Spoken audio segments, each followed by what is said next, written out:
Bismillahirrahmanirrahim. Assalamualaikum warahmatullahi wabarakatuh.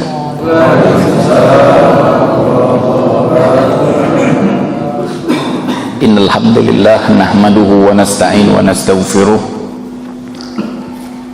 Na'udzu billahi min shururi anfusina wa min sayyiati a'malina. May yahdihillahu fala mudilla lahu wa man yudlilhu fala hadiya lahu.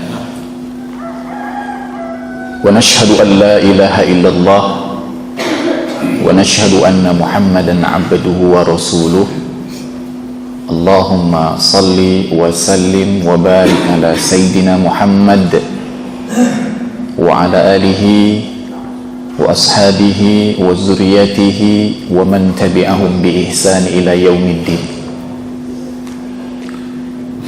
وقال تبارك وتعالى في كتابه: يا أيها الذين آمنوا اتقوا الله حق تقاته ولا تموتن إلا وأنتم مسلمون. وقال رسول الله صلى الله عليه وسلم: اتق الله حيثما كنت وأتبع السيئة الحسنة تمحوها وخالق الناس بخلق حسن وكل الحسنات يذهبن السيئات. وقال الله تعالى في القرآن الكريم: أقم الصلاة لدلوك الشمس إلى غسق الليل. وقال رسول الله صلى الله عليه وسلم: من صلى البردين دخل الجنة. صدق الله وصدق رسول الكريم. Ini mohon maaf, ini kita nggak boleh gas tapi slow, agak gata pagi kok bu. Ya Pak Imam ya lah, ya lebih sebulan kok. Tapi ya mudah-mudahan Allah jadikan setiap penyakit itu pembuang dosa. Jadi Bapak Ibu kalau yang sakit jangan mengeluh, tapi bermohon ampunlah kepada Allah Subhanahu wa ta'ala. Yang kami hormati aparatur pemerintahan yang hadir pada kesempatan yang berbahagia ini, tokoh-tokoh masyarakat, alim ulama, cerdik pandai, imam masjid, imam surau, imam musola, umumnya kita yang hadir. Barakallahu fikum, yarhamakumullah. Semoga kita semuanya diberkahi Allah Subhanahu wa ta'ala. Bapak Ibu hadirin yang dimuliakan Allah Subhanahu wa ta'ala, alhamdulillah wa syukrillah, hanya kepadanya lah kita memuji, hanya kepadanya lah kita minta tolong, hanya kepadanya lah kita beristighfar, dan hanyalah kepadanya lah kita bertaubat. Di pagi yang berbahagia ini, pertama saya ingin menyampaikan bahwa kita yang hadir baik di masjid yang kita cintai ini maupun di masjid-masjid yang lainnya mendapatkan doa dari baginda Rasulullah sallallahu alaihi wasallam. Barakallahu li ummati fi bukuriha. Doanya Nabi, semoga Allah memberkahi umatku di waktu pagi. Siapa yang tidak menginginkan doanya baginda Rasul? Ya, jauh hari sebelumnya Nabi sudah memikirkan kita. Nabi sudah mendoakan kita. Belum lagi kita lahir, ayah kita belum lahir, kakek kita belum lahir, buyut kita belum lahir, dan seterusnya. Kita sudah mendapatkan doa dari baginda Rasulullah sallallahu alaihi wasallam, dan kita tahu kalau doanya seorang nabi pasti makbul, diterima oleh Allah dan diaminkan oleh malaikat. Untuk siapa yang mengawali paginya dengan kebaikan-kebaikan, maka pagi ini Bapak Ibu banyak sekali ya, cerita-cerita dari alim ulama, baik di masa tabi'in maupun di masa tabi'ut tabi'in maupun dari Nabi Shallallahu Alaihi Wasallam, bahwa di waktu pagi inilah Allah Subhanahu wa ta'ala akan segera mendatangkan rezeki bagi setiap diri. Ya, rezeki itu diawali di antara sholat subuh sampai terbitnya fajar. Maka kita dilarang tidur. Ya, selesai sholat subuh sebaiknya manfaatkan waktu itu untuk zikir. Manfaatkan waktu itu untuk beribadah kepada Allah Subhanahu wa ta'ala, karena rezeki itu datang setelah sholat subuh sampai syuruk, sampai terbitnya fajar. Ini yang pertama. Walhamdulillah, kita juga termasuk hamba-hamba Allah yang dijanjikan masuk surga. Pasti semua kita mau masuk surga. Kalau saya tanya ibu-ibu, ada nggak yang mau masuk neraka? Pasti nggak ada. Ya, bapak-bapak, ada nggak yang mau masuk neraka? Pasti nggak ada. Mau sholat, mau nggak sholat, mau banyak ibadah, maupun tidak banyak ibadah, ditanya, ya pasti semuanya kepengen masuk surga. Nggak ada di antara kita yang cita-citanya setelah mati ingin masuk neraka. Hadis Nabi menyebutkan, man shallal bardaini dakhalal jannah. Ini diantara keutamaan yang kita lakukan di pagi yang barokah ini. Di samping mendapatkan doa dari baginda Rasulullah SAW, Nabi juga sebutkan dakhalal jannah, barang siapa yang sholat subuh. Yang kedua, barang siapa yang sholat asar, janji Nabi dakhalal jannah, dia nanti akan dimasukkan ke surga. Allah Subhanahu wa ta'ala berfirman, innal ladzina amanu wa amilus salihati kanat lahum jannatul firdaus. Orang-orang yang beriman kepada Allah kemudian mereka beramal saleh, ya, suka melakukan kebaikan, kanat lahum, kata Allah, bagi mereka jannatul firdaus, disediakan jannatul firdaus, surga firdaus. Di dalam ayat lain juga disebutkan lahum jannatun na'im, bagi mereka surga yang penuh dengan kenikmatan, tajri min tahtihal anhar, di bawah surga itu mengalir anak-anak sungai. Ini buah dari kebaikan, imbalan yang Allah berikan kepada kita. Bapak Ibu, kalau mau tahu kita, Allah itu tidak butuh sebenarnya apa yang kita lakukan. Solat kita, Allah nggak butuh dengan solat kita. Tidak solat kita, Allah tidak butuh dengan tidaknya solat kita. Bermaksiat kita, ya, beramal soleh kita, sama sekali tidak mengurangi kemuliaan Allah, sama sekali tidak mengurangi keagungan Allah Subhanahu wa ta'ala, sama sekali. Jadi mau sholat, mau tidak sholat, mau beramal soleh atau maupun bermaksiat, Allah tetap agung. Wa huwa ala kulli syai'in qadir, la haula wa la quwata illa billah. Ini yang pertama. Ya, yang kedua, hadis Nabi menyebutkan man shalal bardaini dakhalal jannah. Mudah-mudahan Allah Subhanahu wa ta'ala mengumpulkan kita nanti di jannatul firdaus. Amin, amin ya rabbal alamin. Keutamaan yang lainnya yang disebutkan oleh baginda Rasulullah sallallahu alaihi wasallam di dalam Al-Qur'anul Karim, aqimis shalah liduluki syamsi ila ghasaqil lail wal Qur'anal fajr inna Qur'anal fajri kana mashhuda. Bahwa kita di pagi ini disaksikan oleh malakatul lail wa malakatul nahar, tempat berkumpulnya, tempat, ya, bergantiannya antara malaikat malam, malaikat siang itu terjadi di waktu subuh. Allah berfirman, dirikanlah sholat mulai dari terbitnya fajar sampai malam atau gelapnya malam, dan dirikanlah sholat subuh. Inna Qur'anal fajri kana mashhuda. Ketahuilah sesungguhnya solat subuh itu disaksikan oleh malaikat, diperkuat oleh Nabi SAW. Tajtama'u malaikatul laili wa malaikatul nahar fi salatis subuh. Berkumpulnya malaikat malam, berkumpulnya malaikat siang, malam dan siang.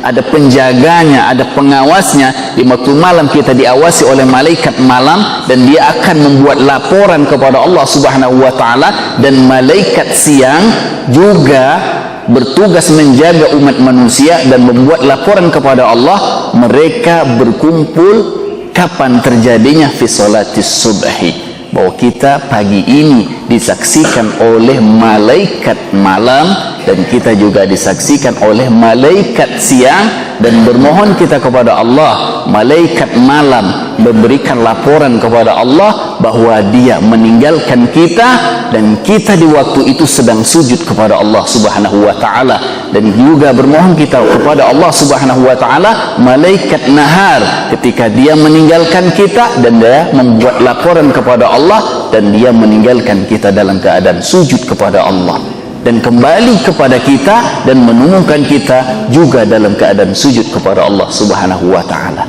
Allahu Akbar. Ini luar biasa ini Bapak Ibu yang dirahmati Allah Subhanahu wa ta'ala. Yang ketiga saya sampaikan bukan di pagi ini saja, ya, jauh hari kita sudah dikatakan oleh Nabi sebagai manusia yang terkaya. Standar kekayaan menurut ukuran Allah, menurut ukuran Nabi, bukan apa yang ada pada tangan kita, apa yang kita miliki, kebun yang lebar, rumah yang bagus, mobil yang besar, ya, mereknya terkenal, apalagi. Itu semua tidak menjanjikan, itu semua tidak menjaminkan kebahagiaan kita dalam kehidupan duniawi ini, terutama kebahagiaan dalam kehidupan akhirat nanti. Tidak ada yang menjamin, tetapi manusia berlomba-lomba mengejar kehidupan duniawi yang sama sekali dia tidak tahu kalau kehidupan duniawi belum tentu menyelamatkan dia dari fitnah dunia dan menyelamatkan dia dari fitnah akhirat. Belum tentu. Allah sebutkan, innamal hayatud dunya mata. Ketahuilah sesungguhnya kehidupan duniawi itu mata, perhiasan. Di dalam ayat lain juga disebutkan sanda gurau. Di dalam ayat lain juga disebutkan permainan. Kenapa? Karena di dalamnya ada syaitan yang senantiasa menghiasi manusia supaya cinta kepada dunia dan lalai kepada Allah Subhanahu wa ta'ala, lalai kepada kehidupan dia yang sebenarnya. Dunia ini tempat kita menabung. Maka setiap tahun dan setiap di bulan Rajab kita selalu memperingati Isra dan Mi'raj.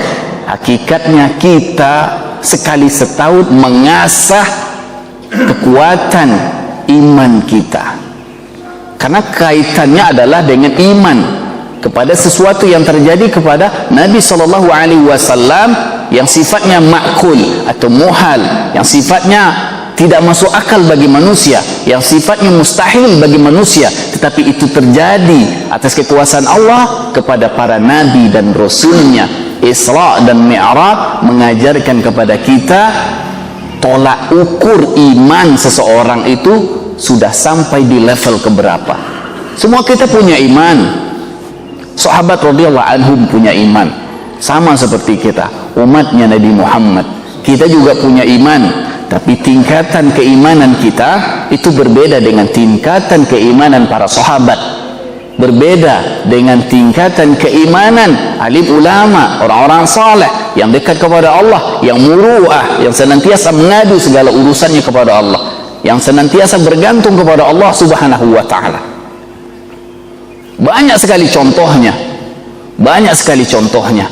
Nabi sebutkan dunia sama sekali tidak menjanjikan. Ada di antara kita yang sekarang di saat Allah kasih dia kesehatan, Di dalam pikirannya bagaimana meninggalkan sebanyak mungkin harta buat keturunannya. Belum menjamin, ya, selagi hidup royal lah terhadap diri sendiri. Ya, kalau banyak harta infakkan, tangan sendiri yang memberikan kepada fakir miskin, tangan sendiri yang memberikan kepada lembaga-lembaga yang membutuhkan dana. Jangan tunggu anak, belum tentu. Ya, ketika kita sudah mati, apakah kita tahu? Tidak ada yang tahu, tidak ada yang menjamin. Dikhawatirkan mereka nanti cekcok, bocokak, ya, menginginkan pembagian yang lebih banyak. Na'udzubillahi min zalik. Ya, keluarkanlah biaya sebanyak mungkin mendidik mereka di lembaga-lembaga Islam supaya dia menjadi pribadi yang saleh. Idza mata ibnu adama inqata'a amaluh. Bapak Ibu hadirin, kalau kita sudah mati kita, inqata'a amaluh, salat kita habis, puasa kita habis, ya, dan amalan-amalan yang sifatnya kepribadian itu sudah terhenti, inqata'a amaluh, terputus. Kita tidak mendapatkannya lagi, kita tidak bisa mengerjakannya lagi, illa min salasah, kata Nabi, kecuali tiga. Kata Nabi kecuali tiga, illa min salasah. Di antaranya adalah waladan saleh yad'u lahu, anak yang saleh yang mendoakan dia, ya. Kemudian kita mendapatkan manfaat dari kaum muslim dengan amal-amal kita, amal kita ke masjid, amal kita kepada fakir miskin, orang-orang yang membutuhkan. Kita mendapatkan manfaat dari keberkahan doa mereka. Ilmu yang tafi'u bih, termasuk juga ilmu yang bermanfaat yang kita ajarkan dan terus menerus akan diajarkan, terutama masalah Al-Quranul Karim. Jadi hilangkan persepsi atau pemikiran tujuan di sekolahnya anak untuk mendapatkan pekerjaan. Belum tentu Bapak Ibu, banyak yang sarjana nganggur, ya, nganggur, bukan S1 saja, S2, bahkan dokter nganggur. Yakinlah rezeki itu haknya Allah. Kita tidak bisa menentukan anak saya nanti tamat, ya kan begitu, mendapatkan pekerjaan di sini, belum tentu. Rezeki sepenuhnya hak Allah. Yarzuqu man yasha. Allah akan beri rezekinya kepada siapapun yang dia inginkan. Allah tidak menyebutkan di sana rezekiku akan aku berikan kepada sarjana, rezekiku akan kuberikan kepada si fulan. Allah tidak tentukan, tapi ala man yasha, kepada siapapun yang dia kehendaki. Dan yakinlah Bapak Ibu hadirin yang dimuliakan Allah, rezeki kita tidak akan kemana-mana, rezeki kita tidak akan hilang. Jangan khawatir diambil orang, jangan khawatir. Kita sudah berusaha, ya, susah payah, ternyata rezeki itu tidak datang kepada kita. Yakinlah berarti itu belum hak milik kita, karena Allah tidak akan wafatkan kita, melainkan Allah sudah cukupkan rezeki yang tertulis di Lauhil Mahfuz. Pak Imam sudah ada rezekinya, tidak akan tertukar. Jangan takut, ya, rezeki itu tidak akan hilang, dan Allah tidak wafatkan Pak Iman, melainkan rezeki yang sudah ditentukan di waktu dia di rahim ibunya akan diberikan, baru dia diwafatkan. Jangan hanya kata-kata kebetulan, tidak ada kebetulan. Bahwa yarzuqu man yasha. Jadi kita manusia yang paling kaya di pagi ini. Berbahagialah Ibu, walaupun ekonomi secara zahir kurang atau cukup, tetapi kata Nabi, raka'atainil fajr khairun minad dunya wa ma fiha. Nah, coba bayangkan itu, 2 rakaat salat subuh, termasuk juga 2 rakaat salat sunnah fajar, kata Nabi, khairu minad dunya wa ma fiha, lebih baik daripada dunia dan isinya. Siapa yang tidak kaya itu? Cuma pula no talaba. Yo no Bu, ino talaba, ya, seisi dunia, tidak terlaba, kan gitu bahasa awaknya. Tetapi sudah dikatakan Nabi khairu minad dunya. Salat subuh kita rutinkan, ya, lebih baiknya berjamaah, ya, solat subuh 5 waktu. Jadi diganti nih judulnya. Diganti judulnya nih kan, solat subuh 5 solat subuh, solat berjamaah 5 waktu. Kalau orang-orang yang mungkin fanatik, dia akan mengatakan kegiatan kita ini bid'ah mungkin. Ya nggak Bapak Ibu? Ini ajaran dari mana ini? Kok tahu-tahu ada mengkhususkan satu waktu saja untuk berjamaah gitu loh. Ya, dan waktu yang lainnya tidak disentuh.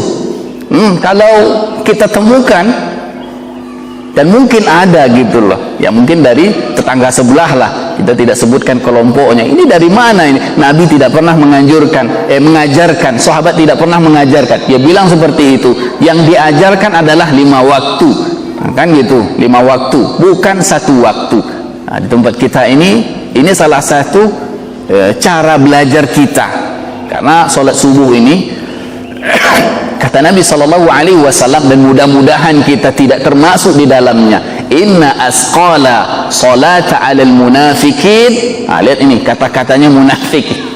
Sesungguhnya sholat yang amat berat bagi siapa? Orang-orang munafik, salatul isya wa salatus subh. Nah, sholat isya dan sholat subuh. Kenapa? Ini rawan. Subuh rawan tidurnya, isya juga rawan tidurnya, dan berbagai alasan akan diungkapkan bagi siapa yang di dalam dirinya ada sifat-sifat munafik. Na'udzubillahi min zalik. Kita berlindung nih Bapak Ibu. Ini siapa yang mengatakan? Bukan saya, tetapi Nabi. Asqala, menggunakan isim tafdil, ya, paling berat.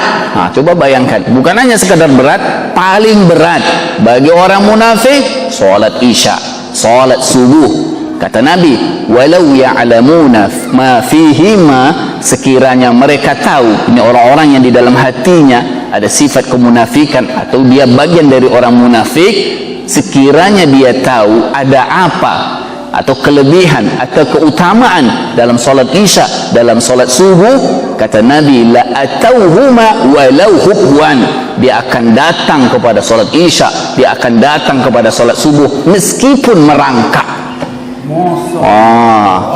Meskipun merangkak, dia akan datang, dia tidak mau ketinggalan. Dan kita mulai belajar dari sini, ya, mencuri kebaikan, ya, mencuri kebaikan.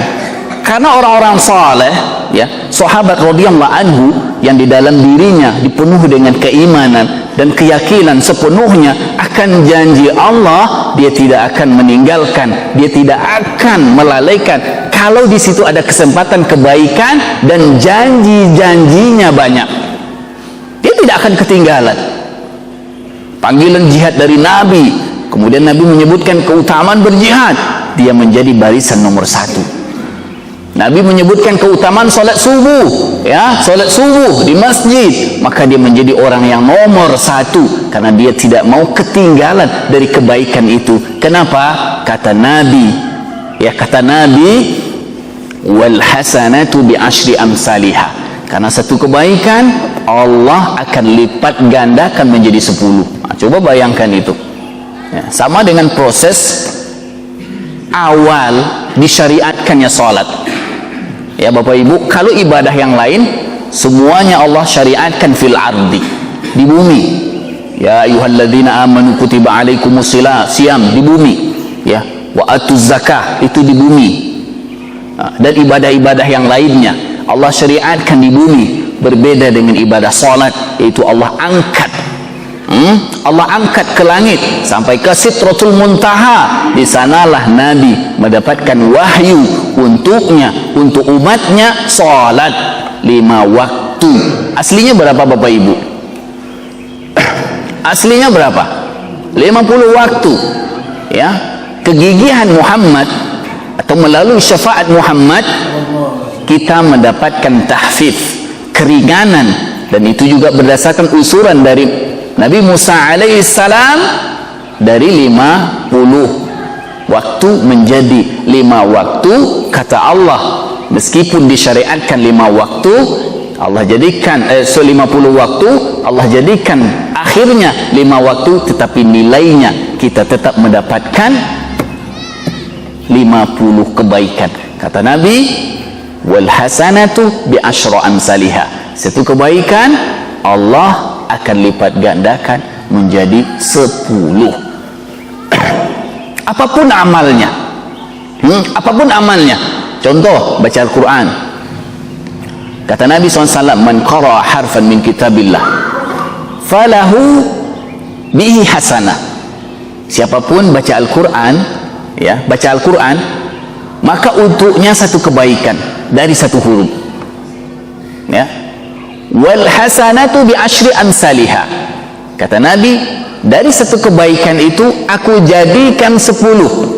La aqulu alif lam min harfun, walakin alif harfun, lam harfun, mim harfun. Aku tidak sebutkan kepada kalian semua alif lam mim itu satu huruf, namun alif itu satu huruf, lam itu satu huruf, mim itu satu huruf. Di dalam hadis lain juga disebutkan, ta'allamu hadzal Qur'an, pelajarilah oleh kalian Al-Quran ini, fa innakum tuj'ru bitilawatihi, dan kalian akan mendapatkan kebaikan-kebaikan dari membacanya. Maka salah satu Al-Quran diturunkan lita'abbud. Lita'abbud, apa arti lita'abbud? Kita baca ada nilainya, nilainya adalah ibadah. Satu huruf kita baca alif lam mim, umpamanya sudah 30 kebaikan. Gimana jika kita dalam sehari bisa menghatamkan 1 juz, 2 juz, 3 juz? Gimana jika dalam 1 tahun atau dalam 1 bulan kita bisa menghatamkan 1 Al-Quran? Begitu banyak pahala yang tidak terhitung oleh akal manusia dan tidak mampu dijangkau oleh alat-alat buatan manusia, karena itu adalah kebaikan-kebaikan yang Allah berikan kepada siapa yang haus dengan kebaikan itu. Allahu Akbar. Nah, semangat no Bu? Insyaallah. Saya sampaikan motivasi-motivasi, ya, di saat kita lemah, ya, bagaimana cara mengangkatnya kembali dengan banyak membaca keutamaan-keutamaan terkait dengan ibadah itu. Karena acara pagi ini katanya GSSB, jadi saya sampaikan tentang GSSB-nya dulu, baru mi'rajnya atau dicampur, ya, atau dicampur, ya. Ini yang harus kita jaga, ini yang harus kita pelihara, karena ini adalah hubungan kita kepada Allah Subhanahu wa Ta'ala. Bapak Ibu hadirin hadirat yang dimuliakan Allah Subhanahu wa Ta'ala, berbahagialah kita di pagi yang barokah ini. Di samping kita mendapatkan doa dari baginda Rasulullah sallallahu alaihi wasallam, dan kita juga mendapatkan keutamaan-keutamaan lain yang tidak didapati oleh orang-orang yang tidak menghidupkan amalan ini. Kemudian Allah juga menjanjikan melalui lisan Nabi, kita terhalangi dari neraka. Semua kita mau masuk surga tadi. Kata Nabi, layyalijan nara ahadun. Ya, lay ini menunjukkan lan. Lan itu huruf jazam. Layyalan lan. Kalian sama sekali tidak akan masuk surga. Ini menunjukkan sesuatu yang tidak akan terjadi. Layyalijan nara, kalian sekali atau sama sekali tidak akan masuk neraka. Ahadun shalla qabla tulu'i syamsi wa qabla ghurubiha. Seseorang yang melakukan solat subuh kemudian melakukan solat asar, layyalijanna, kata Nabi, dia tidak akan masuk surga. Tidak akan masuk surga. Maaf ini, tidak akan masuk neraka. Masa orang beramal kok tidak masuk surga? Ya, surga itu kan urusan Allah. Tapi kita tidak bisa menjanjikan dan kita tidak bisa menjamin dari apa yang kita lakukan itu yang mengantarkan kita kepada surga. Bapak rajin sholat 5 waktu terjaga, berjamaah, tahajudnya sepertiga malam jalan, duhanya jalan, sholat sunnah qobliyah ba'diyah jalan, sholat sunnah mutlaknya jalan, ya, puasanya Senin Kamis jalan, kemudian yaumul baitnya jalan. Itu tidak menjamin. Yang memasukkan kita ke dalam surga adalah bifadlillah, dengan ridho Allah. Harapan kita, amal yang kita lakukan supaya mendapatkan ridho Allah. Ya, Allah sudah ridho, nikmat hidup ini dan surga yang dijanjikan. Mudah-mudahan Allah Subhanahu wa Ta'ala berikan kepada kita orang-orang yang menggalakkan amal kebaikan. Amin, amin ya rabbal alamin. Selesai satu. Kedua nih, Isra Mi'raj. Ya, Bapak Ibu, tadi sudah saya singgung. Isra Mi'raj ibaratkan baterai HP itu ngecas iman kita. Ya. Jangankan kita, orang-orang dahulu, apapun alasan yang disampaikan oleh Nabi, ya, baik melalui mukjizat berupa Al-Quran yang disebut dengan mukjizat ma'nawi daimah, maupun melalui mukjizat hissiyah yang sifatnya muaqqatah, yang diberikan kepada Nabi, yang diberikan kepada Rasul, dan juga kepada Muhammad sallallahu alaihi wasallam. Orang yang di dalam dirinya tidak ada iman, sawaun alaihim a anzartahum am lam tunzirhum la yu'minun. Ini orang-orang kafir Quraisy ini. Ya, kamu ingatkan, kamu tidak ingatkan, termasuk juga orang munafik. Kamu ingatkan, kamu tidak ingatkan. Sawaun alaihim, sama saja bagi mereka. La yu'minun, mereka tidak bakal beriman. Dan mukjizat Isra dan Mi'raj perlu kita ketahui semua, ini salah satu mukjizat hissiyah, mukjizat yang terjadi di waktu itu, disaksikan oleh kaumnya dan tidak berlaku setelahnya, dan hanya terjadi dalam sekali, ya, Isra dan Mi'raj. Dan mukjizat ini juga pernah diberikan Allah Subhanahu wa taala kepada nabi-nabi sebelumnya.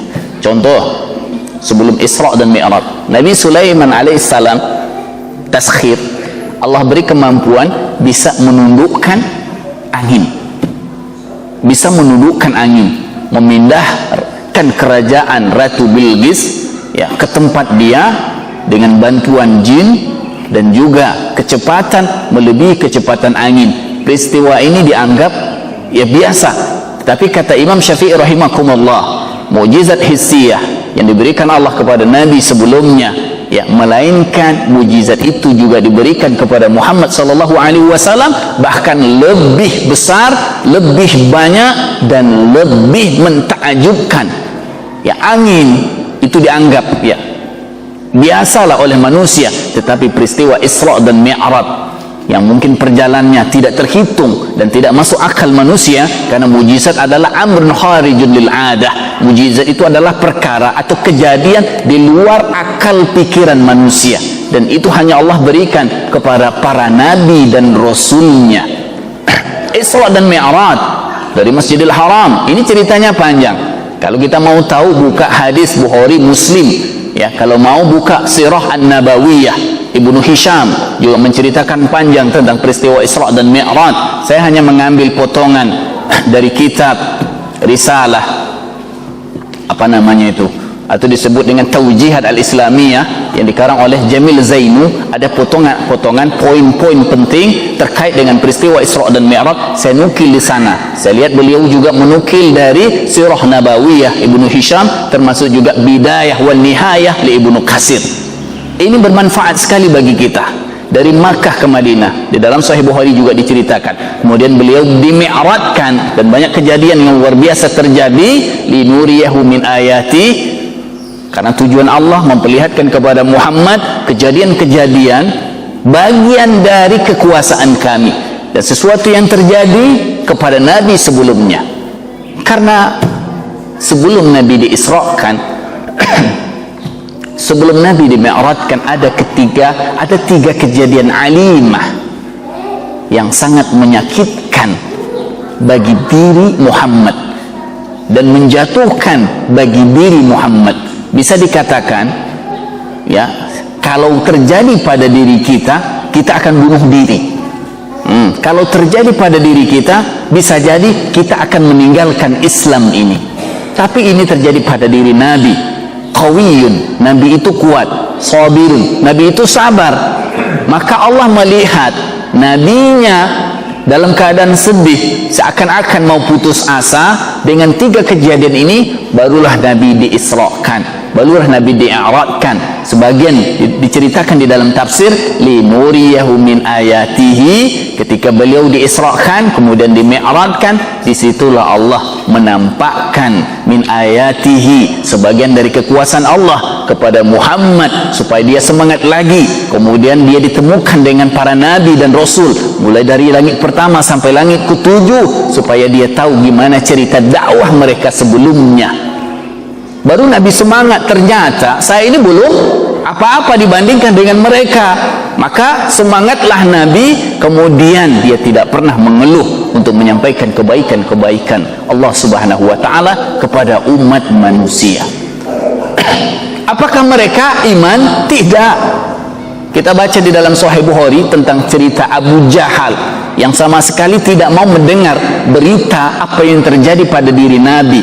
Bahkan Ummu Hani, anak pamannya Abi Talib, khawatir setelah Nabi kembali ke Makkah, kemudian punya keinginan kuat menyampaikan kepada suku-suku Quraisy, kepada paman-pamannya. Di antara orang yang pertama menolak adalah Abu Jahal. Bahkan dia membuat berita bohong dan katakan kepada Muhammad di depan kaumnya, Muhammad ini sihirnya luar biasa. Maka saya sampaikan tadi di dalam surah Al-Baqarah, "A'anzartahum am lam tunzirhum la yu'minun." Mereka tidak bakal beriman apapun. Contoh di antara mukjizat hissiyah selain dari mukjizat Isra Mi'raj, karena mereka mengatakan ketika Abu Jahal bertanya kepada Nabi, ya, apa yang terjadi padamu? Saya diisrakan, dimi'rajkan. Kapan itu terjadi? Tadi malam. Apakah malam itu kamu kembali juga? Iya, kembali. Apakah kamu mau menceritakan kepada kaummu apa yang terjadi kepadamu yang kamu ceritakan kepada saya? Iya. Ketika itu diceritakan, maka Abu Lahab dan para konco-konconya dia mengatakan, aku tidak akan beriman dengan apa yang kamu ceritakan karena ini mustahil. Biasanya kita dari Makkah ke Palestina itu membutuhkan waktu naik onta lebih kurang 1 bulan. Kamu hanya melalui sebagian dari 1 malam. Bukan hanya perjalanan di bumi, tapi Allah mi'rajkan, tidak tahu kita batasnya, jarak langit pertama, kedua, ketiga dan seterusnya, kemudian dikembalikan di malam itu juga. Ini muhal. Muhammad kadzab, Muhammad itu dusta, nggak mungkin ini mereka, ya. A'anzartahum am lam tunzirhum la yu'minun. Contoh lain, Bapak Ibu, hissiyah ini, Nabi diberi kemampuan bisa membelah bulan. Ini fase Makkah, ya, terjadi di Makkah sebelum Nabi hijrah ke Madinah. Di waktu itu umat Islam minoritas, tertindas, disakiti, dizolimi. Apa kata mereka kepada Muhammad? Wahai Muhammad. Dan di waktu itu kalau nggak salah bulan purnama, diperkirakan Yaumul Bait 13, 14, 15. Bulan purnama, terang cerah sekali. Apa kata orang-orang Quraisy? Wahai Muhammad, sekiranya engkau bisa membelah bulan, kami akan iman kepada Tuhanmu dan iman kepadamu. Ini bahasa mereka. Lalu Muhammad, jika itu terjadi, saya akan bermohon kepada Allah, akan membelah bulan. Kalau itu terjadi, apakah kalian iman kepada Allah dan iman kepada saya? Kata mereka, iya. Lisannya mengatakan iya. Muhammad berdoa kepada Allah, kemudian menunjuk ke langit di malam itu, terbelahlah bulan.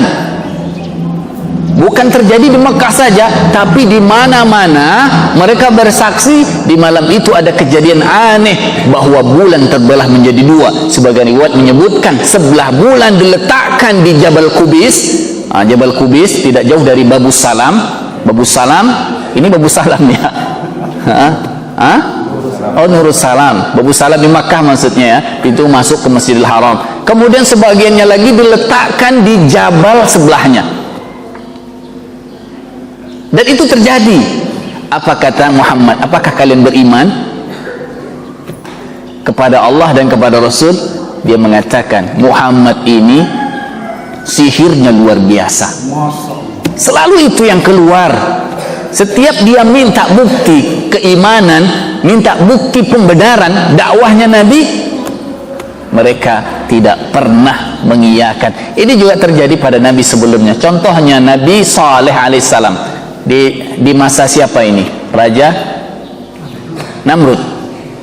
Nabi Saleh alaihissalam, raja dan masyarakatnya di waktu itu menyembah batu, menyembah gunung, dan siapa yang tidak mengikuti aturan mereka maka mereka bunuh. Datang Saleh alaihissalam mendakwahi mereka, kembalilah kepada Allah, ya, kembalilah kepada Allah, beribadahlah kepada Allah. Bahasa kitanya seperti itu. Apa kata mereka kepada Nabi Saleh alaihissalam? Sekiranya engkau, ini yang tidak masuk akal lah, karena tujuan mereka pertama menjatuhkan Nabi, itu tujuan mereka. Tapi di balik Nabi ada kekuasaan Allah, ya, yang disebut dengan mukjizat. Wahai Nabi Saleh, kalau kau betul Nabi dan kau mengajak kami iman kepada Allah, tolong engkau belah gunung itu dan jadikan bagian dari gunung itu unta. Nah, coba bayangkan, mana lagi unta berasal dari gunung kan? Tapi dengan kekuasaan Allah, karena mereka di dalam dirinya ikrar tadi, kami akan iman kalau engkau sanggup. Ya, niat utamanya adalah menjatuhkan Nabi Saleh alaihissalam di depan kaumnya.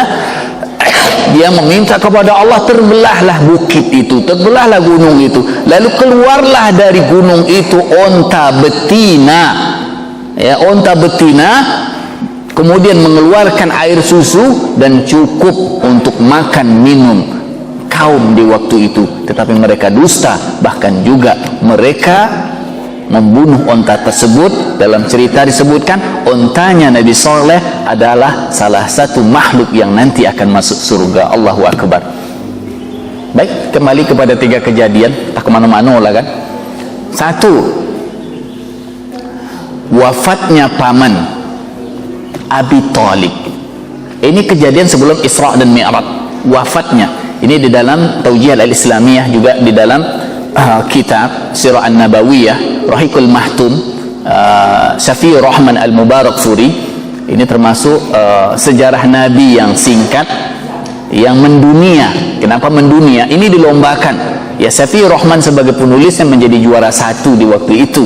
Dan ini juga banyak, ya, terdapat di Indonesia dan menjadi bacaan kaum muslimin. Ini yang sederhananya. Kalau mau yang lengkapnya, yaitu Sirah Nabawiyah yang ditahqiq oleh Ibnu Ishaq, kemudian Ibnu Hisham.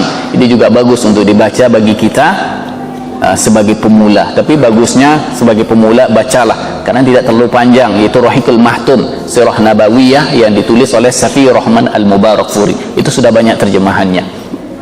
Wafat pamannya yang melindungi dia, yang menjaga dia, menopang dakwahnya, wafat. Gimana rasanya kalau orang yang melindungi kita wafat? Dan apa yang akan terjadi setelahnya? Orang-orang kafir Quraisy membuat strategi untuk menjatuhkan dakwah Nabi. Bukan hanya sekedar menjatuhkan dakwah Nabi, mereka juga ingin membunuh Nabi SAW. Ini yang pertama.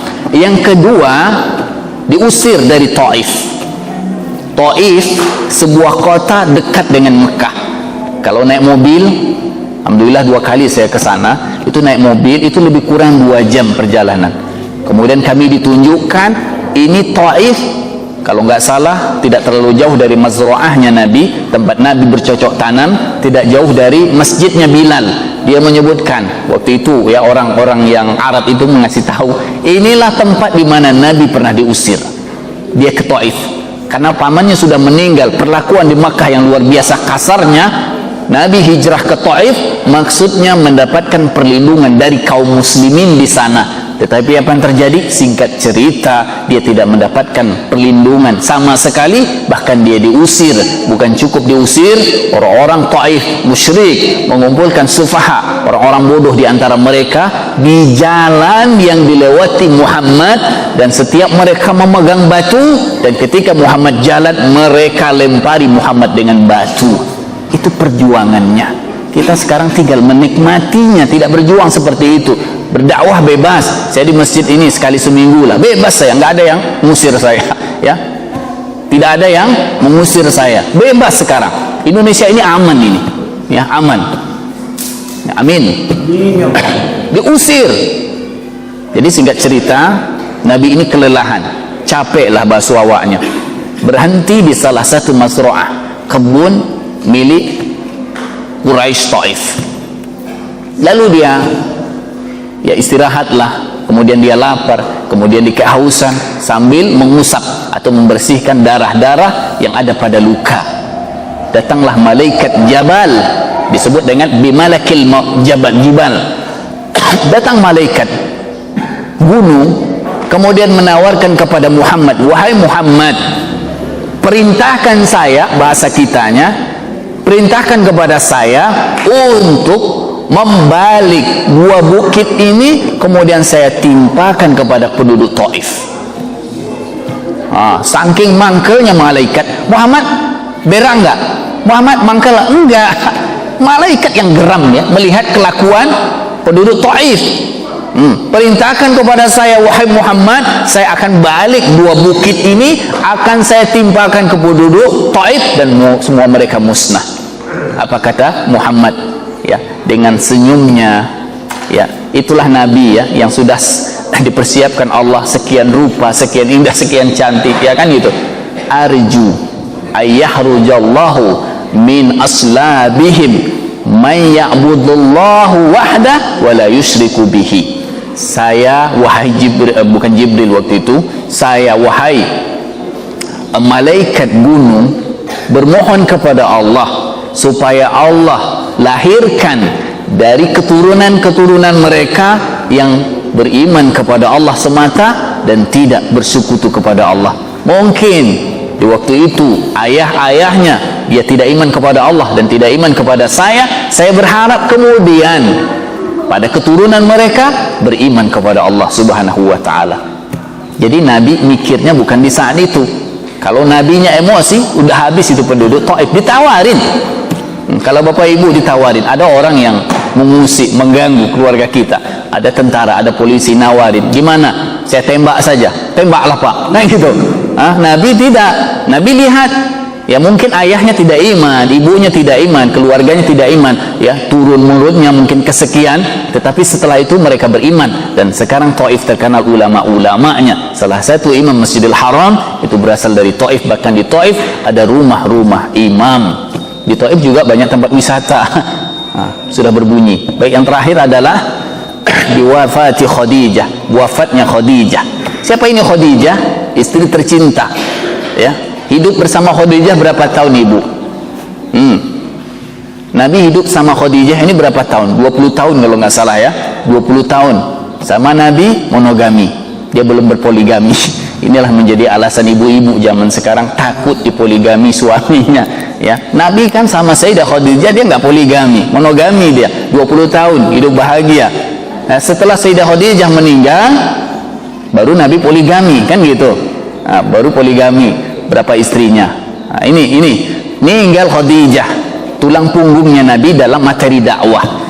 Khadijah semuanya sumbangkan, semua sumbangkan. Khadijah dalam ceritanya wanita kaya raya, cantik lagi, ya kaya raya, cantik lagi, dan dia hibahkan hartanya demi kepentingan dakwah Nabi SAW. Bahkan dalam cerita, jangankan hartanya, kalau dia sudah mati, sudah meninggal, bahkan tulang belulangnya dia rela dijadikan jembatan tempat Nabi berjalan melewati sesuatu lubang dalam misi dakwah. Ini Sayyidah Khadijah. Jadi ibu-ibu, nah ini banyak juga hikmah. Saya tidak mau menceritakan tentang hikmah, ya, tentang keutamaan sejarah dari peristiwa Isra dan Mi'raj banyak sekali. Mungkin sebagian ustaz menceritakan kan, masuknya ke dalam surga diceritain ini, masuknya Nabi ke dalam neraka. Itu semuanya ada di dalam Sahih Bukhari, Muslim. Saya tidak ceritakan itu. Mungkin bapak ibu sudah pernah mendengarkan cerita, diceritainlah ini kenapa dia diazab, kenapa dia disiksa, ini perbuatannya, perlakuannya di dunia. Mungkin bapak ibu sudah tahu setiap keburukan kalau berbohong pasti ada siksaannya, kan gitu. Setiap pezina pasti keburukan dari zina ada siksaannya. Jadi 3 kejadian inilah Allah melihat Nabi ini mulai turun semangatnya, maka diisrokan linuriyahu min ayatina, ya, diperlihatkan sebagian saja, ini sebagian kecil dari tanda kekuasaan Allah, kemudian dipertemukan kepada nabi-nabi dan rasul sebelum dia supaya tahu bagaimana dakwah mereka. Wallahu a'lam bishawab. Bapak Ibu, mungkin itu saja yang dapat kami sampaikan. Tapi lah berbunyi. Ya, baiklah. Pertanyaan aja ya. Ya Bu ya. Bagi yang mau bertanya. Tapi kalau mau lebih leluasa bertanya, datang setiap malam Rabu. Kita di sini ada kajian Bapak Ibu. Insya Allah besok kita akan menyiapkan bekal sebelum Ramadan. Masalah wudhu sudah tuntas, masalah sholat sudah tuntas ya Pak Imamnya, ya.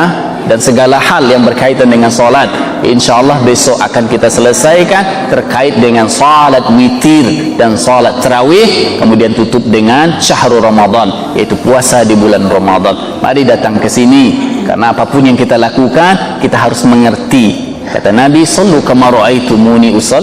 Kalau solat Anda, maka belajarlah seperti solatku. Bagaimana supaya kita tahu? Ikuti Nabi ya, dari hadisnya, tentu melalui kajian. Saya sampaikan, mungkin umur kita di sini sudah bermacam-macam. Ini juga pernah saya sampaikan di tempat-tempat yang lain. Ada yang sudah 20 tahun, ada yang 30 tahun. Pak Imam berapa tahun? Umurnya sekarang? 60 tahun. Anggap sajalah sadarnya di umur 20 tahun. Berarti 40 tahun. Kan gitu. Ibu-ibu mungkin kalau ada yang umurnya sama dengan Pak Imam atau umurnya yang lebih muda. Kalau dalam istilah bahasa Arab, kam bil mi'ah. Sudah berapa persen kita memahami dari ibadah solat yang kita kerjakan? Kita solat kan? Tapi tahu nggak kita apa yang kita kerjakan itu? Karena segala ibadah, tuntutan pertama, kalau kita ingin melakukan sesuatu, kita bertanya dulu, apa yang saya dapati dari itu? Iya nggak Pak?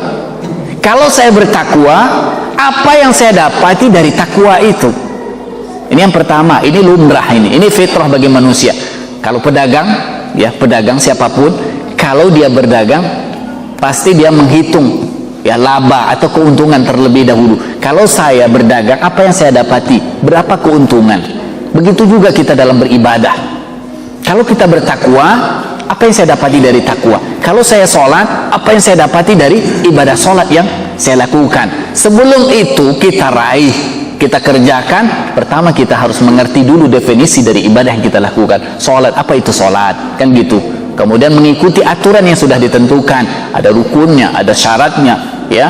Kemudian dikuatkan oleh hadis Nabi supaya ibadah tadi betul-betul kuat di dalam diri kita sehingga kita yakin dan kita lakukan. Saya bertanya kepada diri saya lah, berapa persen kita sudah memahami dari ibadah sholat yang kita lakukan? Allahu Akbar. Apa arti dari Allahu Akbar? Sudahkah kita memahaminya? Kemudian kita baca sunnah-sunnahnya, kabiran walhamdulillahi katsira, atau Allahumma ba'id baini wa baina khataayaya. Faham nggak kita? Apa yang kita baca? Hanya sekadar lafal lisan saja? Maka kata ulama, ya, salah satu kelalaian kita, ini kelalaian kita mengerjakan sesuatu tapi kita tidak faham dengan apa yang kita kerjakan. Yang kedua, kenapa kita dituntut ya untuk memahami setiap kebaikan yang kita lakukan? Ini salah satu jalan menuju kehusukan. Kita setiap takbiratul ihram itu sebentar saja, isinya dunia. Ya, setan, Bapak Ibu, ya, paling kuat menggoda kita di saat sholat. Ya enggak? Paling kuat menggoda kita di saat sholat. Baru takbiratul ihram itu dunia dan seisinya sudah masuk ke dalam diri kita. Ingat semuanya, masalah ya, terutama masalah ibu-ibu, karena ibu-ibu ini lebih banyak masalahnya dibandingkan bapak-bapak. Jadi salah satunya kata ulama, gimana kita khusyuk, fahami dari apa yang kita kerjakan. Allahu Akbar. Saya tidak katakan setiap kita lakukan solat kita terjemahkan, tidak. Alhamdulillahirabbil alamin, segala puji bagi Allah. Bukan, itu tidak boleh. Dalam solat tidak boleh berbahasa Indonesia, haram hukumnya, batal solatnya. Ya, haram hukumnya, batal solatnya. Tetapi kita mengerti, alhamdulillahirabbil alamin, kita resapi, kita faham maknanya. Oh, segala puji bagi Allah. Cukup di hati saja sambil membaca rukun dari ibadah solat. Begitu juga dengan ruku, begitu juga dengan i'tidal sampai salam. Sudah berapa persen dari gerakan rukun itu kita fahami? Yuk ibu, mari kita sama-sama buka kembali. Bukan berarti apa yang sudah kita lakukan tidak sah, itu hanya urusan Allah Subhanahu wa taala. Alangkah baiknya ke depan ya, sebagai muslim untuk betul mengerti apa yang dia kerjakan, mulai dari hal yang kecil sampai hal yang besar.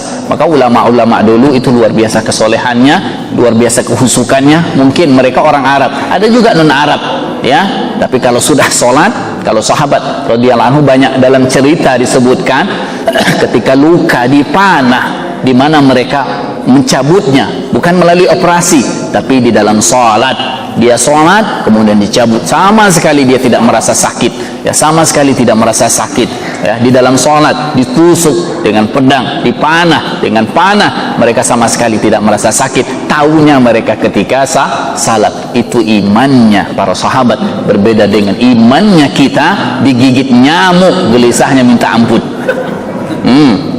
Ya, ibu-ibu ya, dalam sholat digigit nyamuk gelisahnya minta ampun, gatalnya minta ampun. Kemudian kita juga tidak terlalu betah lama di masjid, ya kan? Sebentar saja selesai salat, assalamualaikum, langsung pergi, ya, dunia dan seisinya lebih kita kejar. Wasari'u ila maghfirah min rabbikum wa jannatu arduha as-samawati wal ard uiddat lil muttaqin. Ayo kita ngaji. Mama, saya lihat oma-oma teh 3 orang dunia. 3 atau 4 orang. Yang bapak-bapak, yang muda-muda, jangan yang tua-tua saja. Jangan ya dalam definisi karena mereka dulu mati. Belum tentu ya.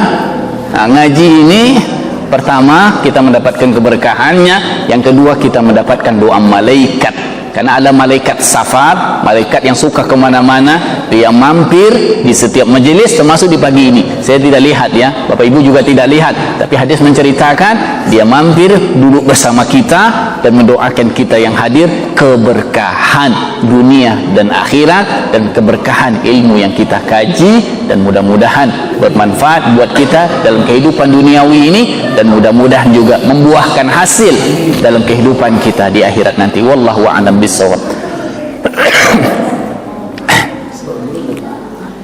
Ada yang mau bertanya? Nantilah isyroknya. Kalau terputus nanti udah duduknya gimana gitu. Ya, 1 atau 2 pertanyaan. Kalau masalah sholat, kalau ibu mau bertanya di malam Rabu, lebih leluasa. Ingat, besok kita menggaji tentang sholat tarawih dan witir. Jangan tinggalkan, sebentar lagi mau Ramadan. Ramadan sebentar lagi. Ayo kita bekali memahami dari ibadah Ramadan supaya tidak sia-sia, ya kan? Satu lagi saya sampaikan, ada buku saya baca potongannya, ya. Salah satu gimana khusyuk dalam segala ibadah ini, bukan sholat saja. Katanya, jadikan ibadah yang kamu kerjakan di saat itu sebagai ibadah terakhir yang kamu lakukan, seakan-akan kamu tidak akan menjumpai ibadah setelah itu. Artinya, kalau ada peluang kebaikan, jangan tinggalkan, karena kebaikan itu tidak akan terulang lagi. You know, Pak? Tidak akan terulang lagi. Sholat sunnah fajar tadi kita nggak sholat sunnah fajar, itu tidak akan tergantikan sampai hari kiamat. Nggak akan tergantikan. Kan gitu, tidak akan tergantikan. Maka setiap di situ ada peluang kebaikan, kejar, tentu sesuai dengan kemampuan kita. Wallahu a'lam bishawab. Intinya ikhlas. Panjang lebar tadi ya. Intinya kata Dr. Zindani, yang utama adalah ikhlas. Kalau banyak nggak ikhlas, haba'ah, sia-sia, nggak ada gunanya. Ikhlas ya mak ya, ikhlas. Sedikit tapi ikhlas, kata Oma. Alangkah baiknya banyak tapi ikhlas. Wallahu a'lam bishawab. Ada pertanyaan Bapak Ibu? Kalau bisa saya jawab. Kalau nggak bisa saya PR-kan dulu. Tentu saya masih banyak kekurangan dari segi ilmu, mungkin juga dalil. Mudah-mudahan nanti di kemudian hari bisa saya jawab.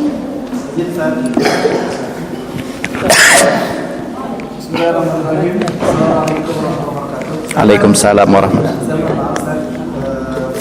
Pertanyaan saya, Ustaz, supaya ulang doa. Noinya baik. Doa pertanyaan saya dong, ada jawaban Ustaz. ya Ustaz. Bismillahirrahmanirrahim. Ada cerita untuk teman-teman pimpinan Najis dan pimpinan Pemirsa Muhammad SAW. Jadi sedikit Ustaz mohon izin dan maaf, mungkin saya untuk malam Rabu dan malam Kamis karena ada sedikit pengajian dan saya di sini tidak bisa hadir untuk Ustaz. Ini Ustaz yang saya diperhatikan Ustaz di dalam melaksanakan sholat Ustaz untuk salah satu menyampaikan salah satu kesyukuran yang telah Ustaz sampaikan tadi, di antara itu adalah ikhlas. Kemudian Ustaz di dalam pelaksanaan sholat kita sering terlalu tidak itu Ustaz. Apalagi mungkin ketika kita ada sebuah penyakit segala gatal-gatal, alergi dan segala macam. Jadi ketika sudah sampai mungkin 3 kali misalnya itu sudah selesai, tapi kadang-kadang gagal lagi Ustaz, ya? Kita ingin gagal lagi. Betul, gimana Ustaz? Apakah ada rukun-rukunnya itu boleh lebih pada 3 atau satu-satu ini memang Ustaz kami mohon penjelasan Ustaz. Terima kasih Ustaz. Sok mana? Mungkin ada di antara jamaah kurapan di saat sholat gatal, atau di saat sholat digigit nyamuk. Gatal ini nggak bisa ditahan Bapak Ibu. Sekiranya digigit nyamuk 1 kali, kita garuk 3 kali, nanti digigit nyamuk lagi, gimana? Ibu nggak kuat nahannya. Sementara dalam penilaian ibu hanya gerakan boleh dilakukan 3 kali. Bapak Ibu hadirin yang dimuliakan Allah Subhanahu wa taala, kalau sesuatu itu kita butuhkan dan sifatnya tidak berlebihan, itu boleh-boleh saja. Termasuk juga kita di sop pertama, kita ada di sop pertama ini kosong, kemudian di sop kedua, ketiga, ya ada jemaah yang maju langsung menuju ke sop pertama, itu boleh-boleh saja. Itu bukan sekedar gerakan lagi, tapi berjalan. Begitu juga dengan gatal, tapi secukupnya. Gatal lagi secukupnya. Gatal sini ya udah. Yang tidak boleh adalah isyrab, berlebih-lebihan. Ya, umpamanya sampai goyang ke kiri ke kanan, ya apalagi mengganggu tetangga sebelahnya, itu yang tidak boleh kan. Tapi kalau sekedar menghilangkan gatal, kalau cuma 3 kali dibatasi tadi, cobalah ibu bayangkan digigit yang kedua kalinya, itu sholatnya nggak bakal husuk malah ya. Ginilah nahan gatal, coba bayangkan kalau nahan gatal. Saya sendiri kalau nahan gatal itu nggak kuat. Kalau gatalnya di kaki, itu dalam benak saya kadang-kadang di saat sholat, ini kapan rukunya ini, nggak tahan lagi ini kan gitu. Saat berdiri nggak sampai kan, nggak mungkin kita sedang berdiri langsung gini ya. Yang dikejar apa? Ruku dan sujud. Ini kapan imam ruku, ini gatalnya kuat lagi. Itu jadi gerakan sewajarnya untuk menghilangkan gatal atau seperlunya, itu dibolehkan dalam ibadah sholat, asal jangan dibuat-buat dan israf, melampaui ketentuan dari apa yang sudah ditentukan dalam gerakan ibadah sholat. Wallahu a'lam bishawab.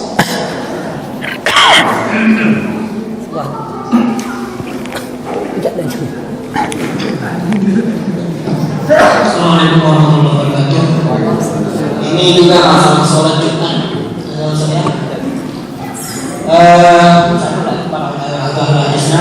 Maksudnya apabila khatib naik dari mimbar, maka janganlah berkata-kata kalau sebab berkata-kata tapi lawalah. Kira-kira artinya bagaimana seorang khatib dia telah naik dari mimbar menyampaikan suatu pengumuman atau beritahuan atur salam dan luruskan salam, apakah itu membatalkan sholat Jumat bagi sholat tersebut? Dengan arti kata apabila khatib tersebut batal sholat mana, maka batallah Jumat makmum seluruhnya, karena khatib salah satu rukun Jumat adalah masuk 2 khutbah. Jadi seorang khatib akan berkhutbah berbicara dengan apakah siapa yang batal, apakah khatib itu sendiri ataupun batalkah seluruh para jemaah sidang para jemaah Jumat. Terima kasih.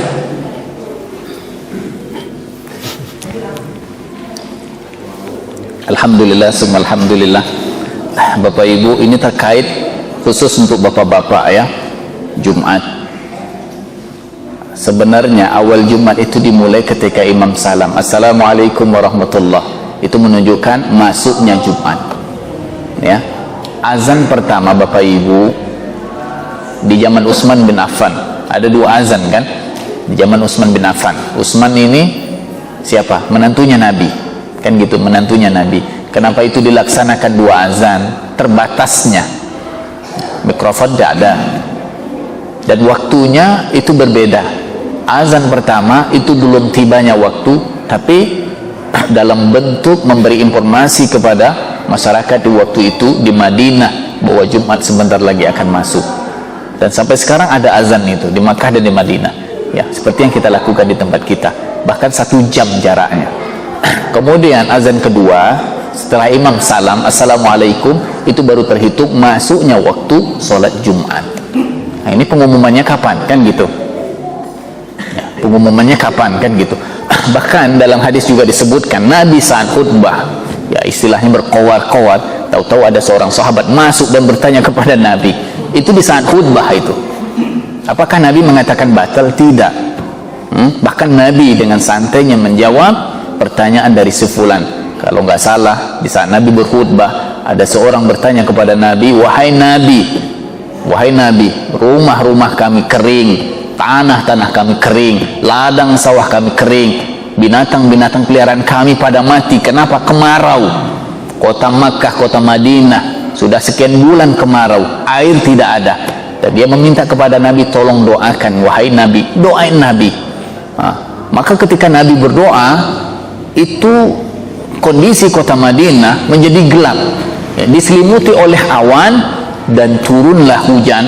Dalam cerita hujan itu turun bukan cuma 1 hari, tapi sampai 1 minggu. Bahkan suatu hari lagi, berlalunya Jumat, orang tadi bertanya, ya Nabi, ya rumah kami tenggelam, rumah kami rusak, sawah kami habis, binatang-binatang kami habis. Ada apa? Hujan yang berlebihan. Lalu dia minta kepada Nabi untuk tidak diturunkannya hujan. Itu terjadi juga di dalam pada hari Jumat. Ya, itu dibolehkan, ya, dibolehkan. Kalau hanya sekedar menyampaikan khutbah, kemudian mungkin di dalam khutbahnya imam menyampaikan, hadirin jamaah dimuliakan Allah, mari kita giatkan ngaji bersama. Insya Allah di masjid kita ini akan diadakan setiap malam Rabu umpamanya. Ya, di akhir-akhir itu mungkin bagian dari isi dari khutbah. Mungkin dia berbicara tentang ilmu, kan gitu, berbicara tentang takwa, maka disampaikan. Itu sah-sah saja, ya, disampaikan di dalam khutbah. Karena rukun khutbah itu ada pesan takwa, ada ayat ini dijabarkan, tentu kemana-mana isinya. Wallahu a'lam bishawab. Mungkin segitu, nggak ada lagi ya. Mungkin ada di antara kaum pemilih mau panen ini, udah nggak tahan lagi ini, udah gatal ini, dodosnya udah diasah 3 hari 3 malam nih. 1 jam kita nggak betah ini, ya, pengennya melihat buah sawit. Ya tidak salah. Nggak ada lagi pertanyaan. Mungkin segitu yang dapat kami sampaikan. Dengan keterbatasan ilmu saya, doakan saya semoga sehat dan diberi kemudahan dalam berdakwah dan istiqomah, dan semoga amal kebaikan kita diterima Allah Subhanahu wa taala, ilmu kita bermanfaat, beribadah lebih khusyuk, badan sehat, makan lomak, buah sawit banyak, ogu tinggi. Amin. Duit banyak. Ikut takutnya bakal buah sawit lah banyak, ogu maha hilang. Itu hilang. Tapi di saat buah sawit mulai menurun, ogu murah, baru dia mengadu kepada Allah, Allah, kenapa ini sawit nggak buah-buah? Ya Allah, harganya kok nggak naik-naik? Lomak dinyo samiang. Tapi insya Allah kita bukan seperti itu. Mungkin kata kita disibukkan dengan duniawi, tapi saya ingatkan melalui pesan Nabi, ittaqillah, bertakwalah kepada Allah, dahulukan urusan Allah baru urusan kita. Karena rezeki Allah yang memberi, maka tanaman kita Allah akan datangkan rezeki tentu atas izin Allah. Jangan kita kejar, kan gitu. Dahului Allah, insya Allah Allah akan datang kepada kita. Subhanaka Allah bihamdika, asyhadu an la ilaha illa anta, astaghfiruka wa atubu ilaik. Assalamualaikum warahmatullahi wabarakatuh.